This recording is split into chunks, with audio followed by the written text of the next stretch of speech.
Καλησπέρα, καλώς ήρθατε. Λοιπόν, όπως έχουμε πει, οι συνελεύσεις μας ανοιχτές πάντα θα λάβουν χώρα σε διάφορα σημεία τόσο της Ελευσίνας τόσο και της Μαγούλας. Απόψε είναι η πρώτη μας συνάντηση στην πόλη της Μαγούλας. Θα ακολουθήσει σίγουρα άλλη μία και βλέπουμε.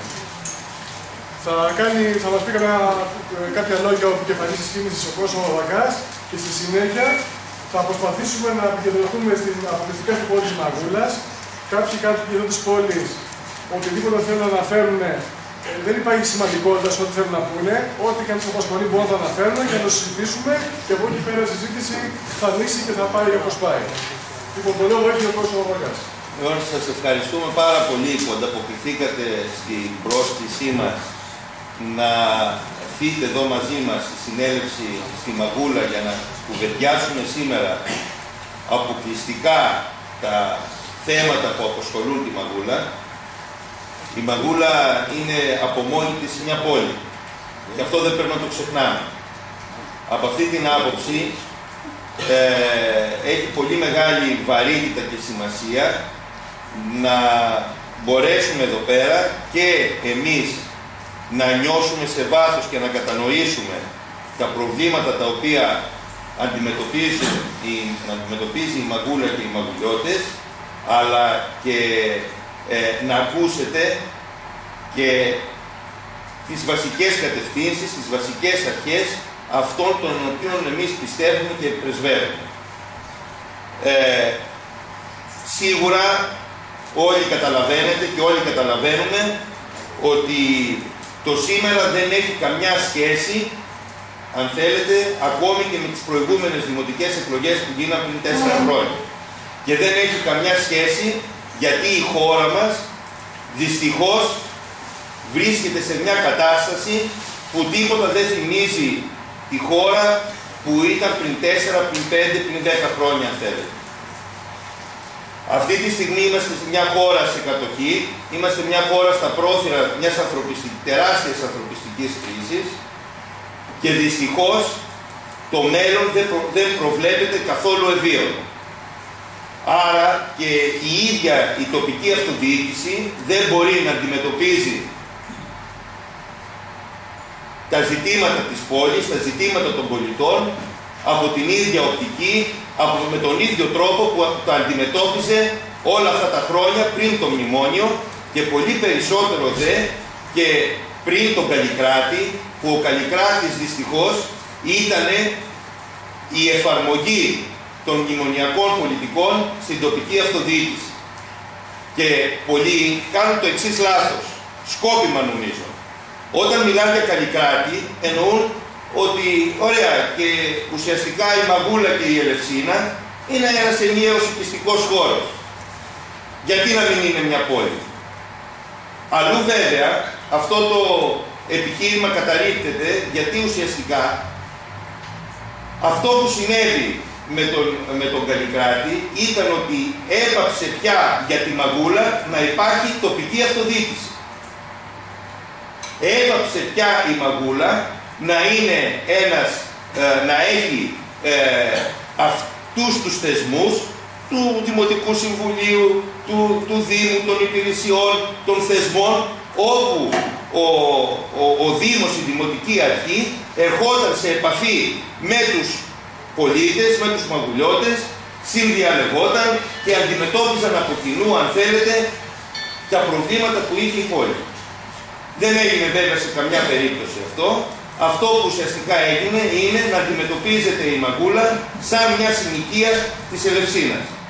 Όπως είναι μια γειτονιά της Ελευσίνας, με τον ίδιο τρόπο, ένας ολόκληρος Δήμος, μια πόλη, να αντιμετωπίζεται με τον τρόπο και δυστυχώς όπως αντιμετωπίζονται με την ίδια εγκατάλειψη που αντιμετωπίζονται και οι γειτονιές της Ελευσίνας, αντιμετωπίζεται με τον ίδιο τρόπο και η Μαγούλα.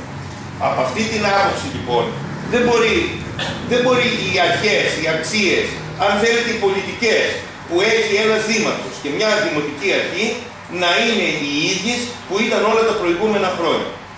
Δεν δικαιούται δηλαδή κανείς, αλλά και είναι και μακριά και πέρα και έξω από τις πραγματικές ανάγκες των ανθρώπων, των πολιτών να έρθει εδώ και να εξαγγέλει έργα, να λειτουργεί ως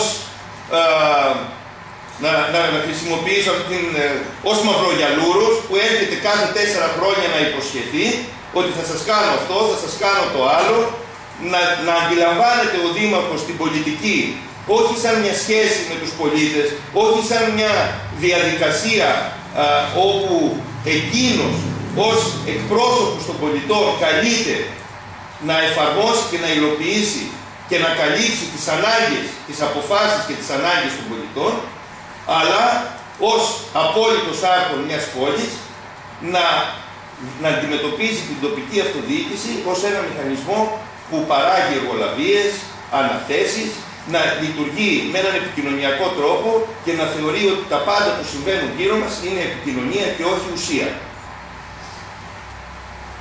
Δεν μπορεί λοιπόν να είναι αυτό. Εμείς τι λέμε ότι πρέπει να είναι σήμερα ο Δήμαρχος? Σήμερα ο Δήμαρχος και πολύ περισσότερο η Δημοτική Αρχή ως συλλογικότητα πια, ως θεσμός, θα πρέπει να κάνει κάτι άλλο που έχει ξεχαστεί δυστυχώς όλα αυτά τα χρόνια, γιατί όλα αυτά τα χρόνια αντιμετωπίζαμε τη συλλογικότητα όχι σαν μια σχέση ανάμεσα στους ανθρώπους, όχι από την πλευρά της συμμετοχής, της δημοκρατίας, της αλληλεγγύης, αλλά αντιμετωπίζαμε το συλλογικό ότι είναι το άθροισμα επιμέρους συμφερόντων και καλούμασταν κάθε φορά και καλούνταν ο Δήμαρχος για να ικανοποιήσει το μικρό συμφέρον του καθενός.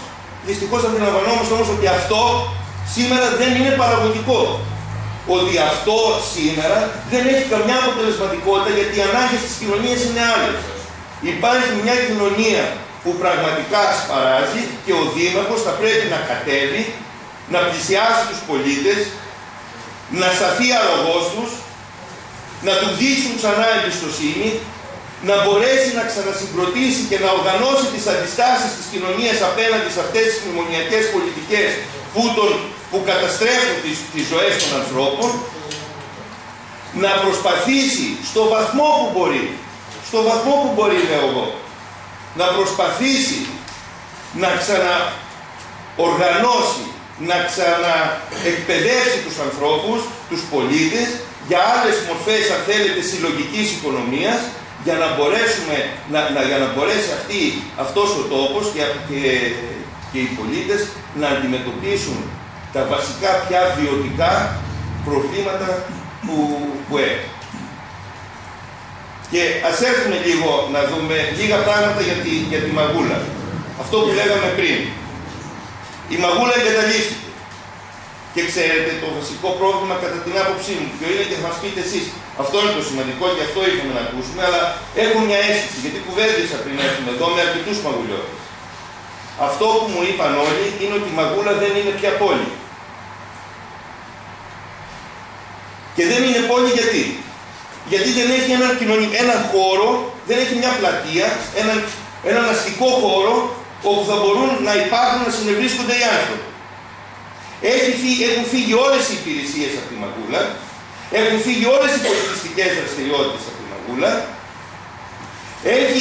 έχει φύγει δηλαδή κάθε τι που έδινε ζωή σε αυτόν τον τόπο, που ανέπτυσε σχέσεις ανάμεσα στους ανθρώπους, που δημιουργούσε τις προϋποθέσεις για να νιώσουν ότι είναι μέρη μιας συλλογικότητας, μιας κοινότητας.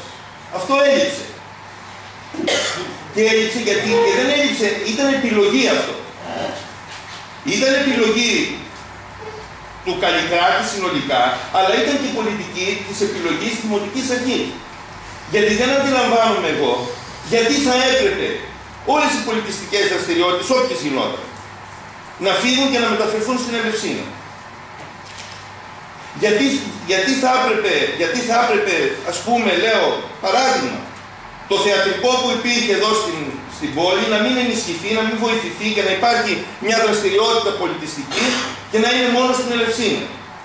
Γιατί δεν θα έπρεπε να υπάρχει, γιατί το πάρκο που είναι ένας χώρος όπου είναι κόσμο για την πόλη. Όπου ήταν ένας χώρος που μαζεύονταν. Πήγαινε από τη μάνα με το παιδάκι μέχρι τον νέο, τον μεγαλύτερο σε ηλικία να καθίσει να συνευρεθεί με τους άλλους ανθρώπους, να συζητήσει, να αποκτήσει μια σχέση, την αίσθηση της κοινότητας έχει εγκαταλειφθεί. Γιατί αν θέλετε, ακόμα και ό,τι υπηρεσία, ό,τι διοικητική υπηρεσία υπήρχε, έχει φύγει από τη Μαγκούλα. Και δεν μιλάμε για μια γειτονιά. Μιλάμε για έναν χώρο που αποτελούσε από μόνος του μια πόλη. Αυτό λοιπόν νομίζω είναι το μεγαλύτερο πρόβλημα που έχουμε. Και άλλο. Εμείς τι λέμε? Ότι το πρώτο πράγμα που πρέπει κάποιος να κάνει, και δεν έχει να κάνει με χρήματα, δεν έχει να κάνει με εξαγγελίες μεγάλων έργων, είναι ότι πρέπει να οργανώσει ξανά την πόλη μέσα από γύρω από έναν χώρο που θα αποτελεί την πλατεία. Δεν υπάρχει πόλη σε κανένα μέρος του κόσμου που να μην συγκροτείται γύρω από έναν χώρο που μαζεύονται, βρίσκονται, συζητάνε, ψυχαγωγούνται οι άνθρωποι. Αλλιώς είναι οικισμοί. Είναι μεμονωμένα σπίτια δεξιά και αριστερά. Κατά τη γνώμη μου, και νομίζω ότι αυτό θα να μας πείτε και εσείς τη γνώμη σας, αλλά νομίζω ότι από κάπου πρέπει να κάνουμε την αρχή. Και αφού λέμε λοιπόν εμείς ότι για μας αρχή είναι ο άνθρωπος, ο πολίτης και δεν είναι τα τζουβάρια και οι δρόμοι, θα πρέπει να ξεκινήσουμε από εκεί.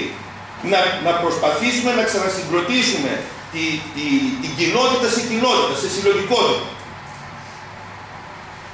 Αυτό λοιπόν, ένα λοιπόν είναι αυτό, ότι θα πρέπει να ξανασυγκροτηθεί ο χώρος.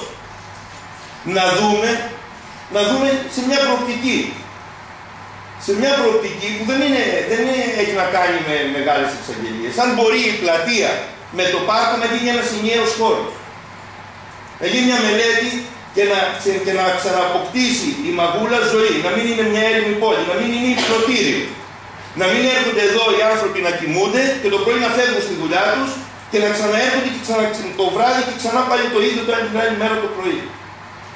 Να ξαναγίνει δηλαδή πόλη. Να ξαναρθούν εδώ δραστηριότητες. Εγώ νομίζω ότι αυτά τα πράγματα μπορούν να γίνουν. Και δεν χρειάζεται, να σας πω και την άποψή μου, δεν χρειάζονται χρήμα. Δεν χρειάζονται μεγάλα έργα. Μικρά έργα χρειάζονται. Στα μέτρα των ανθρώπων. Έργα που μπορούν και οι ίδιοι με τη συμμετοχή τους και με την θέλησή τους να τα φτιάξουν και να τα υπερασπιστούν. Γιατί έργα που γίνονται έξω από τους ανθρώπους, έξω από τις πραγματικές ανάγκες των ανθρώπων, δεν τα υπερασπίζεται κανένας και τα εγκαταλείπει. Αυτά λοιπόν εμείς αυτή είναι η βασική μας κατεύθυνση. Αυτές είναι οι βασικές μας αρχές και εκεί σε αυτό το επίπεδο και σε αυτή την κατεύθυνση θα πορευτούμε. Αλλά για να συγκίνουν όλα αυτά χρειάζεται η δικιά σας, αν θέλετε, βούληση, ο δικός σας αγώνας, η δικιά σας συμμετοχή, ο δικός σας έλεγχος. Έξω από αυτή τη διαδικασία δεν μπορεί να γίνει τίποτα. Ούτε ξαναθέσεως, ούτε με το κάθε φορά να έρχονται κάποιοι να υπόσχονται και να έχουν κάνει και την επόμενη τετραετία να ξανακάνουν τα ίδια. Πόσες φορές έχει δεντροφυτευτεί αυτός ο λόφος? Και τις επόμενες εκλογές πάλι θα ξαναδεντροφυτευτεί. Και πόσα σπίτια κατέβηκαν τα κόμματα και φτάσαν μέχρι την πλατεία. Λοιπόν, δεν υπάρχει πόλη, δεν υπάρχει κοινότητα έξω από τους ανθρώπους. Έξω από τις σχέσεις των ανθρώπων, έξω από αυτό που συγκροτεί ξανά την κοινότητα, τη συλλογικότητα. Δεν υπάρχει. Και σε αυτή την κατεύθυνση θα πρέπει να προσανατολιστούμε για να κρατήσουμε την κοινωνία σήμερα που σφαδάζει, να την κρατήσουμε όρθια. Σας ευχαριστώ πάρα πολύ που μου ακούσατε. Θέλουμε να ακούσουμε εσάς. Θέλουμε αν είναι δυνατόν να μιλήσετε όλοι και να προσπαθήσουμε να δούμε και άλλες πλευρές του προβλήματος που δεν τις έχουμε αντιληφθεί. Σας ευχαριστώ.